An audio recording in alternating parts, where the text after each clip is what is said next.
Kole Sapambola yo. Tozotanga Bible. Genèse chapitre 41.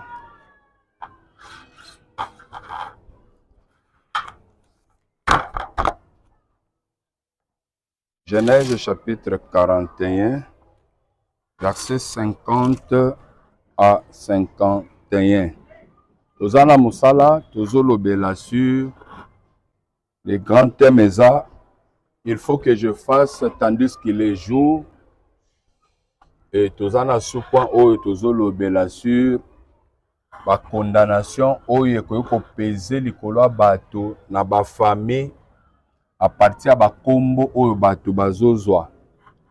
Donc d'un côté il que Nzambe pour pambola Abraham pour sala na Abraham père de multitude Zambazo changer combo Zambazo longola combo Abraham azo comme ça est Abraham et azo longola combo ya Sarai pa komisi Sarah pour Sarah azala mama oya kobota ba roi.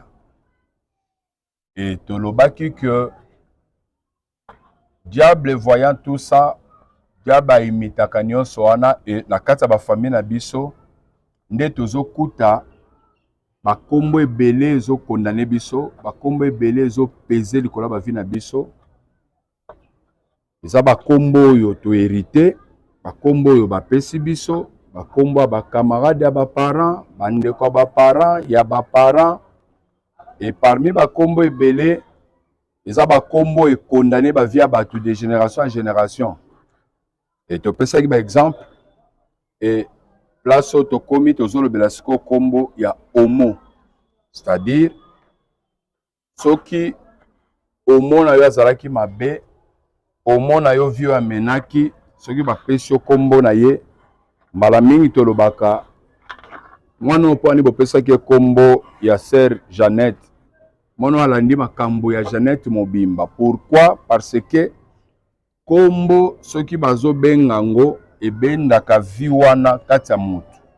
Alors soki mutu asalaki viwana eki azalaki na kombo songolo, tango bazo benga yo kombo na ye, c'est-à-dire identité na ye mobimba eza ko se manifester kati na yo.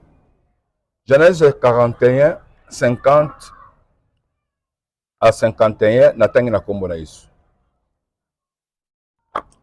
Avant les années de famille, de famine, il naquit à Joseph deux fils, que lui enfanta Asnath, fille de Potiphéra, prêtre d'On. Joseph donna au premier-né le nom de Manassé. Zolanda bakombo mibaloyo poto meka ko expliquer. Joseph donna le nom de son premier-né, le nom de Manassé, car, dit-il, Dieu m'a fait oublier toutes mes peines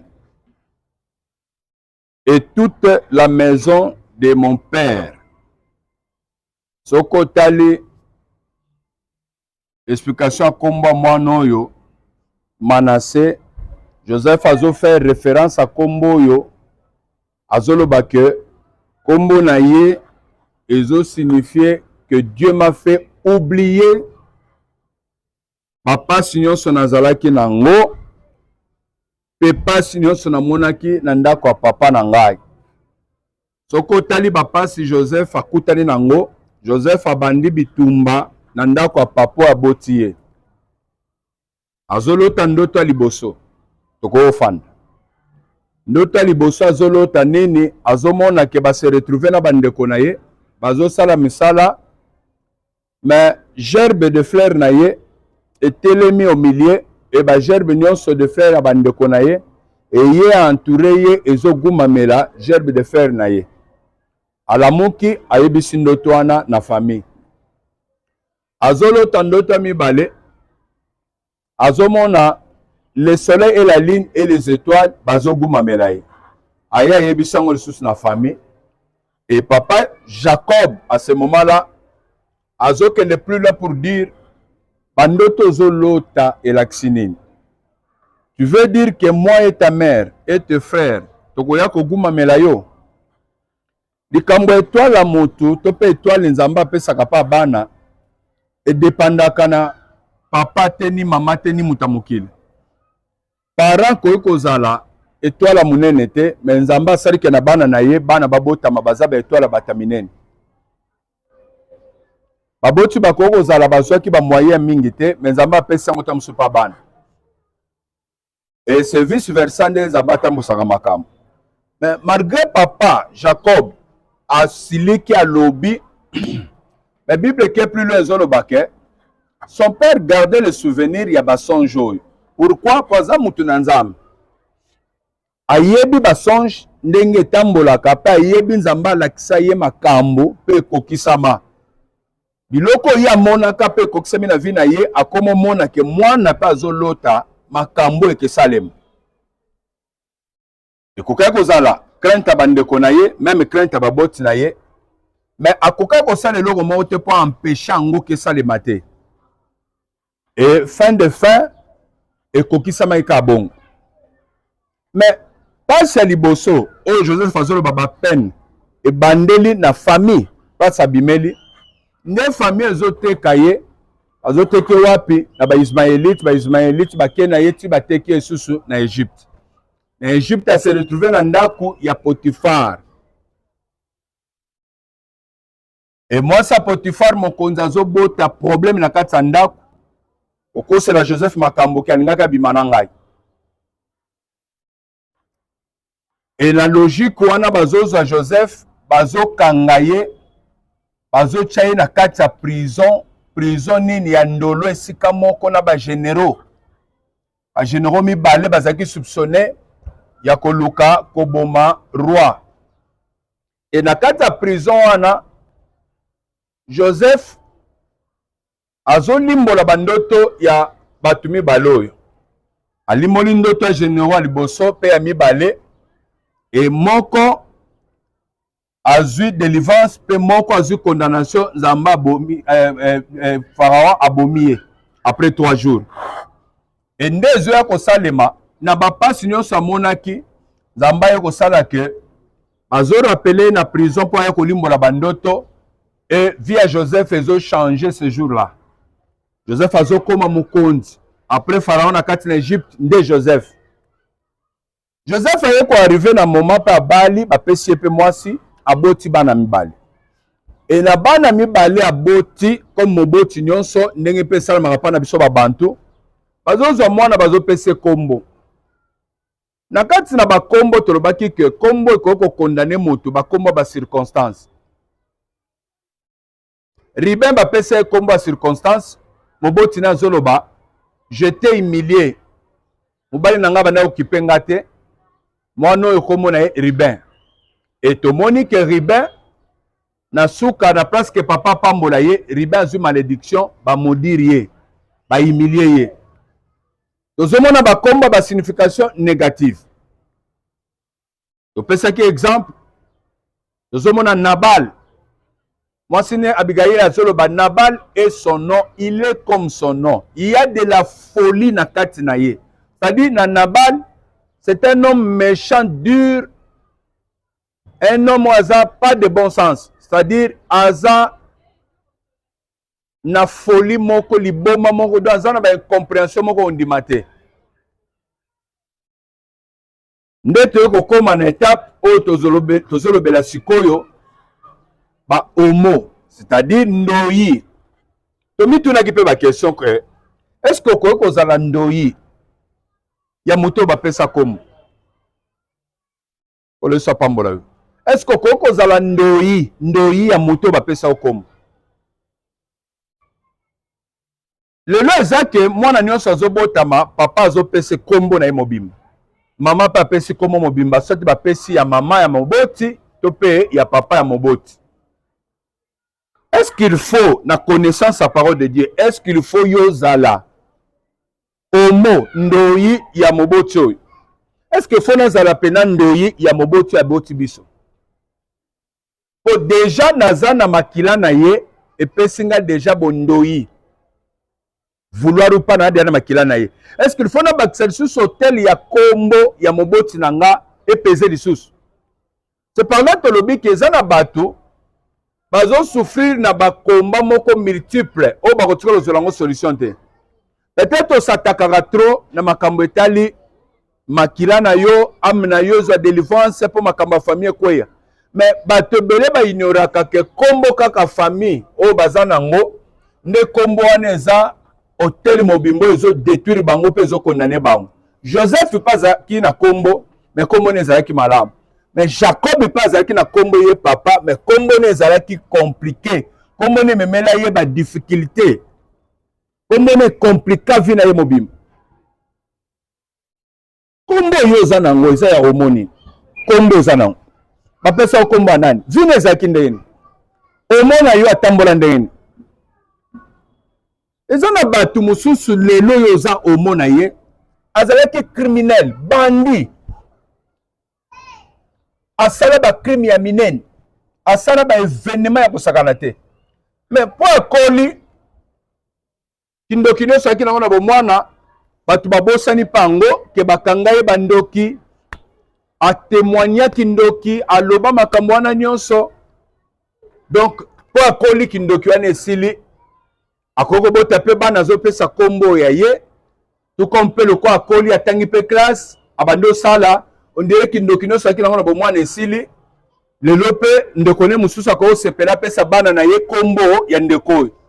Mais ndeko oyo azaki sorcier. Bomwana na ye bokanga ye bandoki na basansi nyonso. Bomwana na ye bolota kindoki na ye na basansi nyonso pe ye moko avuango. Mais po akoli akomo sala akomo lata kitoko akomo kabela pe batu mbongo akomo sunga pe famille kindoki limwe et disparaître. Nde muto bazo pese kombo. Joseph azolo baboy. Dieu m'a fait oublier toutes mes peines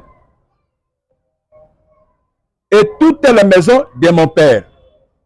C'est-à-dire, papa sinyoso Joseph Amoni, ndenge bateka kie, papa sinyoso a souffrir nango, papa sinyoso eko kuta nango, Joseph azoloba, nzamba bosen singa papa swan. Papa sinyoso ya kuta nango, okuti famille rejetée boakie, bateki sie, baluki liwana ye. Aye koto bakosele makambo akoti ba prison. C'est-à-dire akutani na makambo oyo ezalaki famille esali makambo kota kepe libanda akutani kana ba makambo. So azoloba Dieu m'a fait oublier ba peine nyonso ba pasi nyonso. C'est-à-dire nyonso ekoko zala makambo ekoko tungisa na vie ya Joseph azo résumé ngo na kombo ya mwana liboso oyo ya boti mwana kombo nani Manassé. Manassé veut dire oublier. En résumant, on a 4 ans. C'est-à-dire, nous sommes la douleur na vie à Joseph. Joseph a résumé on a vie à moi noyo Manassé. C'est-à-dire, Manassé est ok ne kotal sanin. Oublier. Kobo sana. Pas signos. Kobo sana nyonso ezalaki. Joseph a zui ango na sanswana pour à côté de ce qu'on a vu à Senga comme mon conde en Égypte. Ce qu'on zoloba. Moi no liboso kombo na ye Manassé. Pote zamba bosani singa ba pasi nyonso pona koti na esengo akoti na saison mususu Manassé nde komba mwana. Mais komba mwana Manassé c'est-à-dire oublier ko bosana tozo mekolanda. Genèse chapitre 48. Genèse 48 verset 9 verset 8 à 19. Israël regarda les fils de Joseph et dit, qui sont ceux-ci? Awa.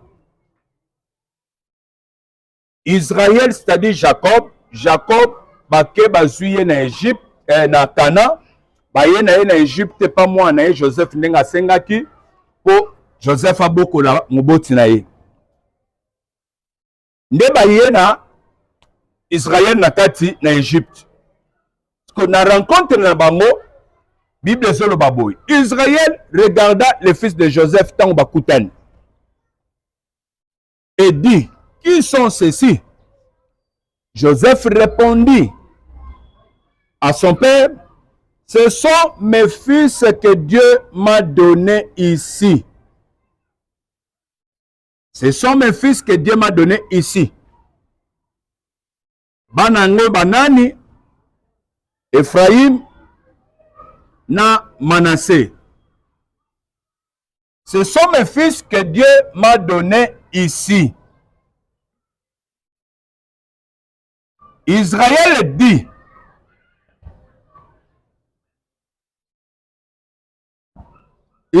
dit, fais-le, je te prie, approcher de moi pour que je les bénisse.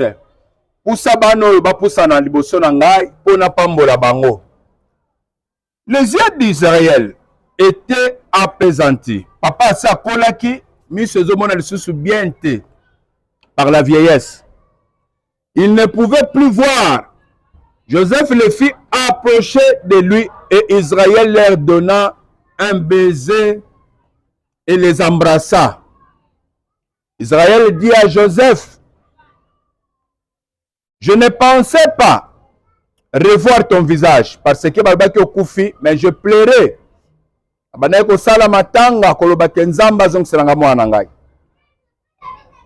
Mais nakati ya kolela nalobaki na kotika matanga te, mais je ne pensais pas makanisi ezalaki te kende balobi ke okufi ke na komono lisusu ke oza na bomoi. C'était consommé que okufi, mais na gardaki deuil, je ne voulais pas lâcher. Je ne pensais pas revoir ton visage, et voici que Dieu me fait voir même ta postérité. Joseph le retira des genoux de son père et il se prosterna en terre devant lui. Puis Joseph les prit tous deux, Ephraim de sa main droite à la gauche d'Israël et Manassé de sa main gauche à la droite d'Israël, et il les fit approcher de lui. Israël étendit sa main droite et la posa sur la tête d'Ephraim qui était le plus jeune. Malgré que Joseph, le papa le belinga pambola banoy, malgré que Joseph a luki asala makamu selon sa connaissance, que Oya Liboso qui est Manassé a se retrouvé dans le beau kamobal, il y a papa Israël. Ephraim, comme il est qu'à se retrouver dans le beau, moi si il y a Israël, ndenge na telemi boye. Mais tant au bana baye, le papa qui ne voyait pas bien, pour M. Sekolaki, malgré qu'Azomo n'a bien été pour M. Sekoli, Bible Zoloba, Azo renversé ma boko na ye, on a kocha foi comme ça, c'est-à-dire, alandi le boko à droite, pose à la paillaya, le boko à gauche à la palek, mais il a croisé ma boko pour le boko à droite qui n'est pas leki et le boko à gauche et qui n'est pas yaya.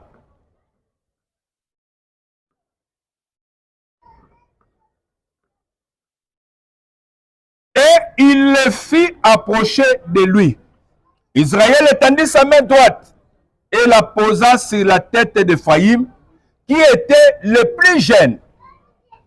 C'est-à-dire le boko à droite qui n'est pas oyalek. Le boko à gauche qui n'est pas yaya, Manassé. Et il posa sa main gauche sur la tête de Manassé. C'est fait avec intention qu'il posa ses mains ainsi, car Manassé était le premier né. Bible a expliqué, quand on va mener Jacob, dans le bas Jacob pour vous en la compréhension, quand on va mener Jacob, banami balé bo etanga kutana Joseph na kati Égypte, alobi pour ça banami balé na pambola bango. Moi na liboso ko ne Manassé, Manassé ezola que ça oublié. OK? Yami balé Ephraim. Andanga très bien.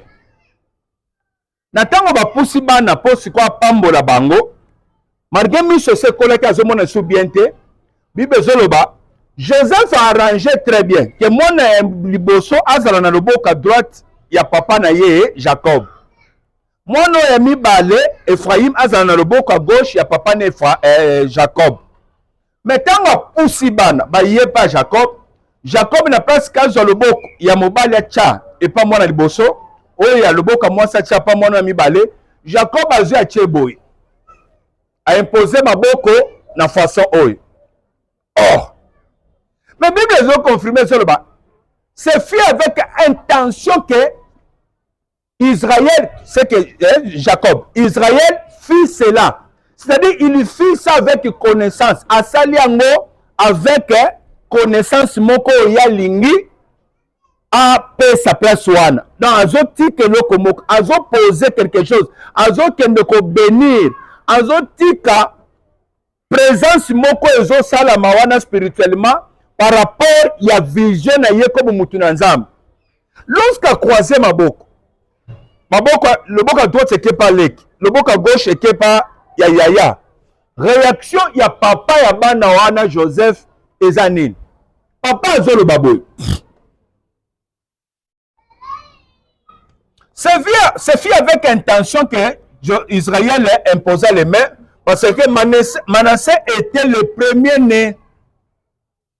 Il bénit Joseph et dit que le Dieu en présence duquel ont marché mes pères, Abraham et Isaac, que le Dieu qui m'a conduit depuis que j'existe jusqu'à ce jour, Israël que le Dieu qui m'a conduit jusqu'à ce jour, c'est-à-dire na vie sur terre, tika nzambe atambolaka na yo. Alléluia. Na vie sur terre, nzambe asala nini atambola na yo. Nzambe ndazwa bapa na yo adeplasaka yango. Nzambe ndamema yo, nzambe ndazongisa yo, nde réussite ya vie na mabelao. Soki nzambe azotambola na yo te, c'est zéro. Bible zoloba, sans moi vous ne pouvez rien faire. C'est-à-dire vie sur terre. Soko olingi église te, olingi kosambela te, olingi nzambe te, okosala pe loko te. Parce que Israël azopambola Joseph aloba, que le Dieu qui a marché avec moi jusqu'aujourd'hui, que l'ange qui m'a délivré de tout mal, ange bane ko délivrer ngai na ba danger nyos. Nzambe zo azotambola na moto, asalaka peke abundelaka moto wana alongela ke bitumba. Pourquoi? Mukineza na makambo ebele ko yeba te. Bitumba nini se telemi, bazolinga basalo nini. Mais soko zangi nzambo akoya bundela yo, kolongolo na ba piège wana. Eza passe. Soko zangi nzambo akoya kolongolo na ba piège wana eza passe. Alléluia. Suivez-moi, regardez-moi, même à l'école, il faut regarder les professeurs. Récupérez l'enfant. Hein. Alléluia. Quel ange qui m'a délivré de tout mal, bénisse ses enfants, qu'ils soient appelés de mon nom et du nom de mes pères, Abraham et Isaac, et qu'il multiplie en abondance au milieu du pays. Joseph vit avec déplaisir que son père posait sa main droite sur la tête d'Ephraïm. Ok, papa? Joseph a sepelité que papa ne nous le beau comme mobile au pas lek. Le beau comme mobile n'est pas ya.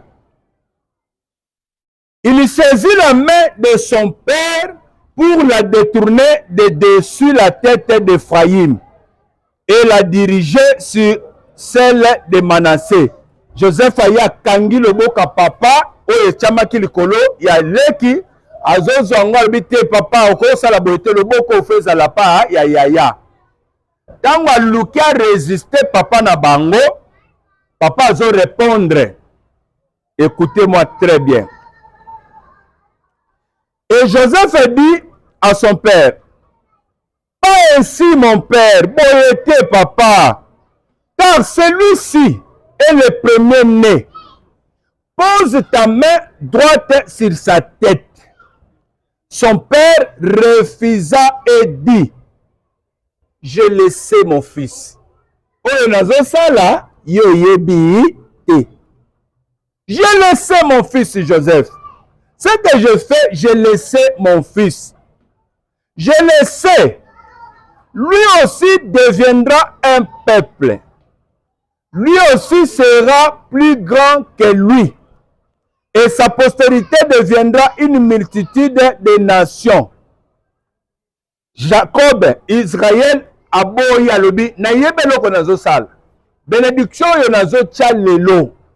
Po oya leki, akokoma peuple moko munene. Ako multiplier akozala munene. Yango moni, na cheza lela boy. Oya yaya, kombo na ye Manassé oublié. Alléluia. Je ne sais pas si vous me saisissez. Yaya c'est Manassé oublié. Ok? Mais le petit frère c'est Ephraïm. Parce que tant que tu es maboko boy, Joseph Alinda boya. Faut pas faire ça papa. Faut arranger les mains. Oh yaza mukolo, azala na bénédiction ba mikolo. Oh yaza lekat. Aïbisier non. Je fais ça avec intention. Bénédiction na zocha. Pour y a cause à la peuple moko munene. A multiplier à cause à la munene. Maintenant ce peuple là, nde banane. Alléluia. Parce que toujours le likambo homo. Pour le combo Joseph apesi, Manassé oublié. Papa na ye mutu na nzamba azoya kokutana na ye. Azokende kosala imposition de main. On a koluka ko diminuer Manassé. Pour ça, vie et pas nani et pas Ephraïm. Je ne sais pas si vous comprenez. C'est-à-dire Ephraïm a vu vie par rapport à Yanani, il y a Manassé. Mais et ça l'a mis pourquoi? Et ça l'a mis donc porte d'entrée. On est cotisé Joseph et Jacob. Azo moyen ko sala le koana. Eza papa ye moko Joseph ndem tapesa ki komo mwana nani Manassé oublié. Na place sans bénédiction mwana liboso ba oublié ye. Ba zu bénédiction mwana liboso ba pesi pa nani et pas Lek Ephraïm. Maintenant nous tapesi kombo. C'est lui-même et papa Joseph. Ndeba tebele bazana problème ao. Kombo ka ko pesi mwana. Yo moko mutopesi. Mais le ko les a kombo ndo yisongolo. Et un problème immobilier mwana wana. Parce que c'est ça la réalité. Nous avons une révélation pour comprendre ma communauté na inate alelo. Comment ka ba perception la famille? Des problèmes mobima. Soit tu combo ba circonstance mabe, soit tu combo ya signification mabe, soit tu combo ya homo, soit tu combo ya ba chef coutumier, ya bankumu, bango ba dondo akakebiso to za ba chef, to wana ba combo ba chef. D'accord. Mais vous apportez ya ba hôtel, vous apportez ya ba esprit na combo na bino. Ce que Joseph a fait ça comme combo Manassé. Est-ce que Jacob a non ça la bonne? Jacob a non ça la motte? Mais le col a fait si porte d'entrée et permettre que Jacob a son zéla, il a composé ma boko à l'inverse, a changé position ma boko. Nous place en position de main et banda. Et aujourd'hui nous sommes dans la doctrine d'imposition des mains. Alléluia. Le baki que nous avons fait grâce samedi. To développer sikoyo makamba plateforme na biso ya IMEC to parler siko maintenant pour la saine doctrine pour notre enseignement ainsi de suite. Dieu va me faire grâce là. Et ça là que na ba sala ngo chaque samedi na ba sala ba maté ya wana sur la saine doctrine. Zamba pe sanga emonisel, zamba pe sanga vision ya makambo senga na banda nango pona ko édifier basala nzambe. Makamusu eza so nzamba pesi yo mukumba wana. Tant que ozo sala ngote nzambe pe akolandela yo. Parce que tu ne sais pas tant musu développement ya ministère, élévation ya ministère na yo, tant musu eza partir ya mateya oyo kokote ya kabasala nzambe. Mateya oyo kokote ya kaba pasteur. Ezana mateya yo eza approprié kaka pona basala nzambe bazo kamba ba église, eza pona mateya eza pona bandimi.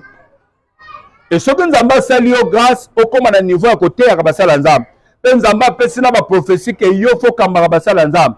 Il faut pour faire valoir et le Koran. Et déjà ce samedi, nous avons pensé à ma casse pour na bande. Nata la place na bande lang. Et là Joseph a sali ndezobota porte d'entrée. Ndel le ba porte d'entrée ne sai nini et mon kat na vie na biso. Alléluia.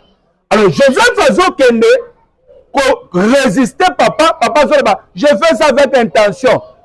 C'est-à-dire, azokende confirmer makambo spirituellement sans que Joseph va comprendre.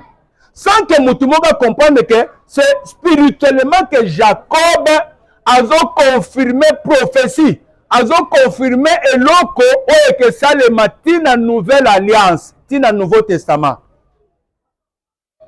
Et monde spirituel, le corps de Jacob, comme papa Joseph, aya moni vide, oyo koka kokote là, pour que ne diminuer Manassé a oublié. Monde spirituel le paix, et non ça la nid. Et zoya kokote la kaka na place wana, pour Luka, ko diminuer Manassé oyo azamona liboso, pour appeler ça vie, et pas oyo azamona mibale ki Ephraim. Maintenant, Manassé et Ephraim, spirituellement, ils ont deux peuples. Alléluia. Spirituellement, ils ont deux peuples. Manassé et Ephraim, spirituellement, ils ont deux peuples. C'est par là que vous allez comprendre que depuis Genèse, il a fallu Ephraim soit déjà bénédiction au Yakosalela à partir de la nouvelle alliance. Et ces deux peuples, Zanine, Manassé a Israël. Israël, a oublié. Et Ephraim, c'est l'église. Biso, toza fructueuse, toza multiplier le lot jusqu'à tel point que nombre de nos nzamba permettant pour ça nini ekokisama. Mais spirituellement nzamba kote lipeta kawana.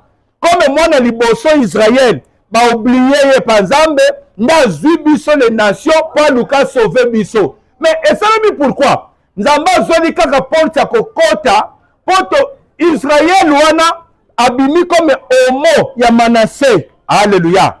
Israël abimi homo Manassé, église abimi homo ya Ephraim. Dans la Bible pour comprendre. Romains chapitre 11. Romains chapitre 11. Dans 11 à 16. Après, on a sauté. Romains chapitre 11. Moli les okota. Ah, nous allons poser un soutien.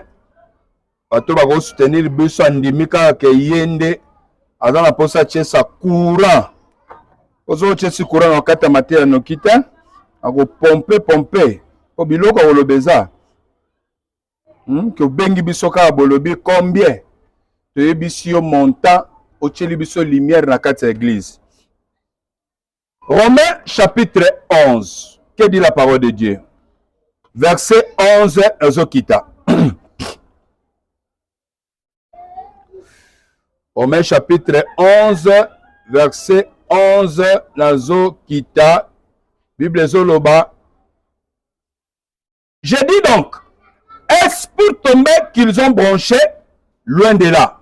Mais par leur chute, le salut est devenu accessible aux païens, afin qu'ils fussent excités à la jalousie. Bible Zoloba, apôtre Paul Zoloba. Est-ce que eza pona ko bunga, pona ko bebisama, nde Israël, bakoisami babeti libaku ya koboya koyamba Yesu kokipe Yesu te? Non. Ce que Israël a quoi il est là?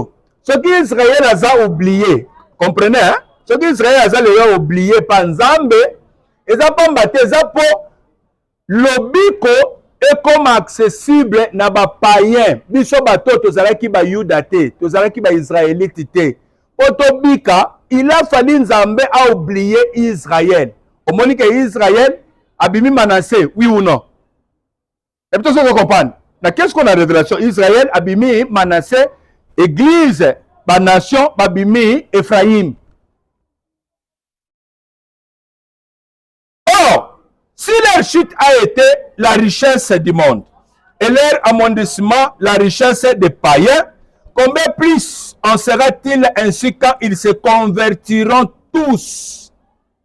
Je vous le dis à vous, païens, biso ba nation. En tant que je suis apôtre des païens, je glorifie mon ministère. En fait, s'il est possible d'exciter la jalousie de ceux de ma race et d'en sauver quelques-uns. Car si leur rejet a été la réconciliation du monde. Ce qui nous a rejeté Israël pour Aluka a réconcilié Mokili. Quelle sera leur réintégration sinon une vie d'entre les morts? Tant que Nzamba kozongisa bango siko bazala boyoka ina Nzambe ndeke zala nini lobiko même pona ba aussi bakufa. Or si les prémices sont saintes, la masse l'est aussi. Pourquoi? Soki mbuma liboso eza esante oyo elandi nyonso ebele wana yango mpe eza esante ebulisama. Et si la racine est sainte, les branches le sont aussi. Soki tozotala bamanga ezopola na nzete, soki bamanga ezozala pourri sur les arbres, c'est la faute vient d'où? N'est-ce pas qu'aux racines?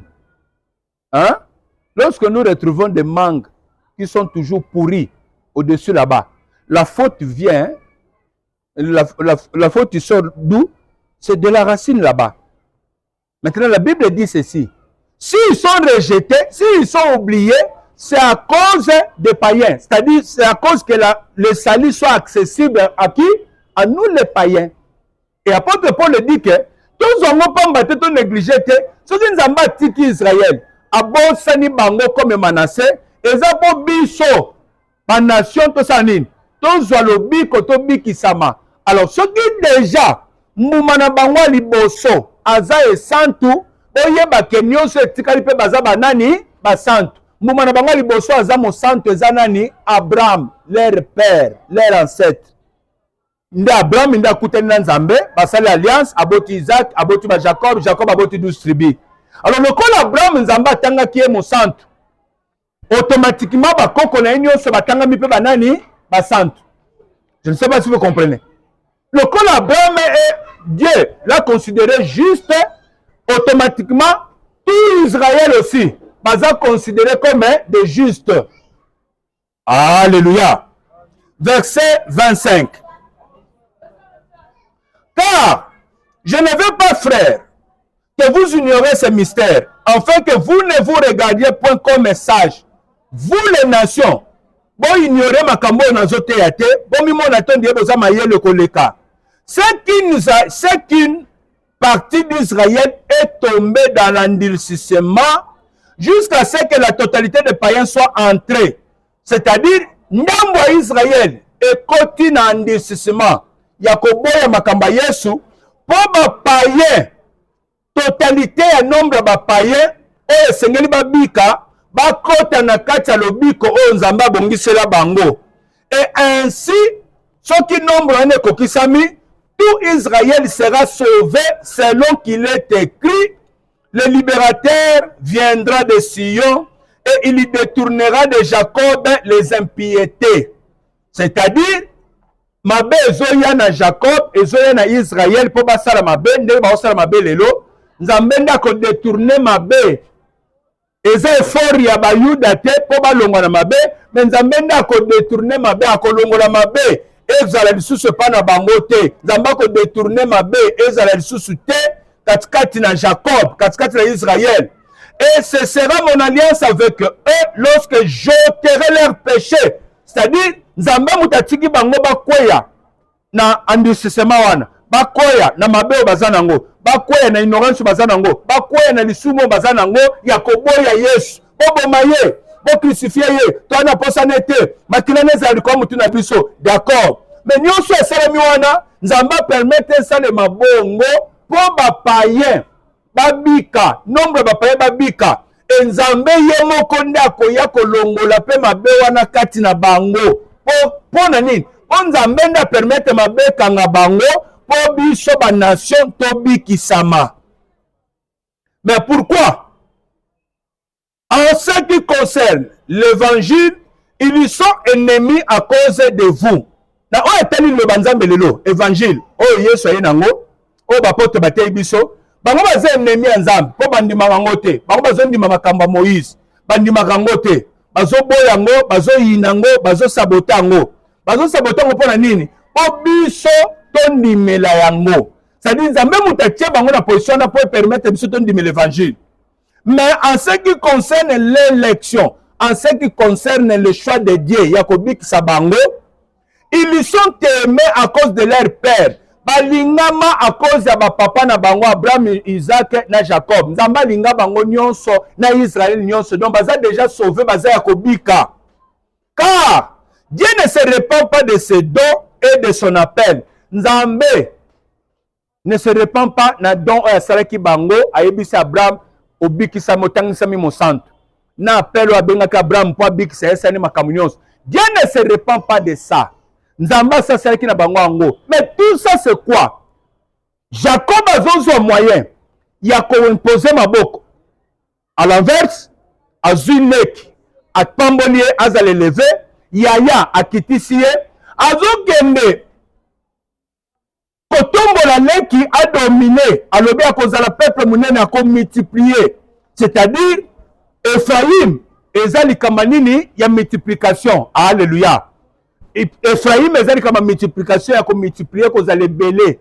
Soit à cause de la peuple mounene a multiplié. Et vide oyo Jacob a zwaki pour imposer maboko na faute oyo moko Joseph asalaki kopesa mwana komba Manassé même Nzamba ye ko kotela ka na sens wana aya zui Israël a ignoré payé a oublié ye a bosani Israël moment moko pour permettre biso église nombre ya bato totalité ya bato esengeli bazala sauver to pesa exemple s'il faut tozala 10 milliards de personnes oya ba nation o bazali banda Israël nde bakobikisama Nzamba sali ke Israël andimela makamba Yesu te po 10,000 personnes wana bandimela makamba Yesu po babika et soki nombre wana ekoki kolo Yesu akokanga bato na ye pe enlèvement ko salema pona bato nyonso bandimelaki Yesu pa toza enlevé dans les airs po tokutana na kolo Yesu afuta biso azala na biso pendant les 7 années tozala na ye wana après continuité makamuso ekeya bayuda oyo bandimelaki te bakotikala baisraélite oyo bandimelaki te makambo Yesu bakotikala e moment wana Nzambe akobanda procédure mosusu mpo bayuda wana bakende mpe kondimelaki makambo solo Yesu wana ayaka oyo yaka na histoire ya Israël eza ya solo eza ya bango nde Nzambe moment akozongela bango mpo aluka sauve bango nyonso. Mais salami nyonso oyo na sens nini na monde spirituel azokota na kati ya Israël parce que Israël aza considéré comme Manassé et l'église des nations biso tendimeli Yesu Christ nous sommes considérés comme Ephraim. C'est-à-dire na monde spirituel et profiter côté la place wana pour ba ignorer pour ba oublier ba bossa ba bois qui était mais aza oublié ba bossani enanu po Nzambe asala musala pa na biso. C'est-à-dire kombo ya homo ezomema vie mobimba même na kati ya peuple mobimba Israël. C'est-à-dire Manassé wana o bapesi oublié Manassé wana nde ezobima Israël lelo face à biso les nations Ephraim. C'est pour dire quoi? Kombo boza nango ya homo nini ndoyi na yo eza nani homo na bino eza nani po awa Jacob a profité po ka bapesi Manassé nde asali imposition maboko boye Nzambe bazo profiter qu'oublier Israël au profit ya ba nation. Bagola babosa no pamba. Omona ke makambu partout ozokende babosa na kayo. Pona nini? Oza Manassé. Bapesa yo kombo homo ezolakisa nini oublier. Ya bino eza kombo nini? Ya bino lobaka nini? Telema likolo te Nzambe maloba. Toza babosa soutien bato bakobenga biso ba soutenir biso